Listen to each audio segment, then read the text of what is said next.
ประกอบเฟืองไทยมิโอประกอบเฟืองไทยมิโอตัวนี้เป็นเฟืองไทยมีโอ125เด้อตัวคาร์บูเรเตอร์เวลาเขาประกอบเนี่ยให้สังเกตเบื้องนี่ตัว Y ตัว Y ตัว Y หันออกนอกนะมันจะมีแหวนข้างในตัวนึงแหวนข้างในเนี่ยแหวนข้างในตัวนี้เอาก้นนูนๆเข้าไปเด้อแหวนข้างในตัวนี้เอาก้นนูนๆเข้าไปเอาด้านปากกว้างๆออกมาข้างนอกตรงนี้นะมันจะผิดพลาดอยู่ตรงนี้แหละคนประกอบเอาก้นนูนเข้าในนะเอาตัวว่ายออกนอกเอาตัวว่ายออกนอกมันจะมีตัวว่ายอยู่นี่ใส่เข้าไปใส่เข้าไปเมื่อใส่เข้าไปปั๊บ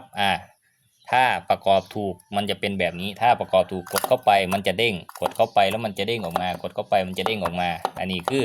ประกอบถูกแต่ถ้ามันไม่เด้งก็คือใส่แหวนข้างในผิดนะแต่ว่าถามว่าใส่แหวนผิดแล้วมันจะมีผลอย่างบ่ฮู้เพราะว่าบ่เคยประกอบผิดที่เหลือก็คือเอาตัวนี้มาใส่แค่นั้นเองใส่เข้าไปกับหมุนแล้วเฟืองมันเข้าล็อกกันกับดันเข้าไปเลยจบข่าวบ่มีหยังหลายมีอยู่แค่นี้เองสำหรับการประกอบเฟืองไทยเด้อ